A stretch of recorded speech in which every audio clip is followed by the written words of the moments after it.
અમને યોગ્ય માર્ગદર્શન ન મળ્યું. કોલેજ પતી જાય ને પછી આવું બહાનું કાઢશે કે સારું અમને કોઈ કહેવાવાળું નહોતું. તો હું કોણ છું? હું કહું જ છું કે તૈયારી કરો. જો તમારે સરકારી નોકરી કરવાની અંદરથી ગણતરી હોય, તમારા મમ્મી પપ્પા તમને પ્રેરણા આપતા હોય અને તમને એવું લાગે કે મારે સરકારી નોકરી કરવી છે, તો માર્ગદર્શન અમે મફતમાં દઈએ છીએ. યુટ્યુબમાં ખાલી જે જોતું એ લખો. તમે લખો કોન્સ્ટેબલમાં પાસ થવાની રણનીતિ, આવી જશે મારો વિડીયો. તલાટીમાં પાસ થવાની રણનીતિ આવી જશે. ટેટમાં પાસ થવાની રણનીતિ આવી જશે. વનરક્ષકમાં પાસ થવાની રણનીતિ, જે પરીક્ષામાં પાસ થવું એની રણનીતિ લખો, મારું નામ લખો એટલે વિડીયો આવી જાય. સંપૂર્ણ માર્ગદર્શન. પણ આ બધા બાના છે, તૈયારી ન કરવાના.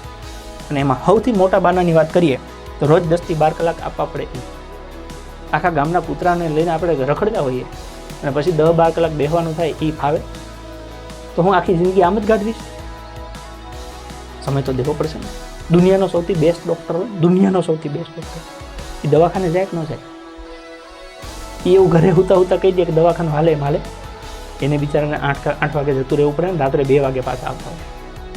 દુનિયામાં સારામાં સારો એન્જિનિયર ઘરે બેઠા બેઠા હાલે ન હાલે. એને સાઇટ ઉપર જવું પડે. સિવિલ એન્જિનિયર હોય તો એને સિવિલ વર્ક જવું પડે.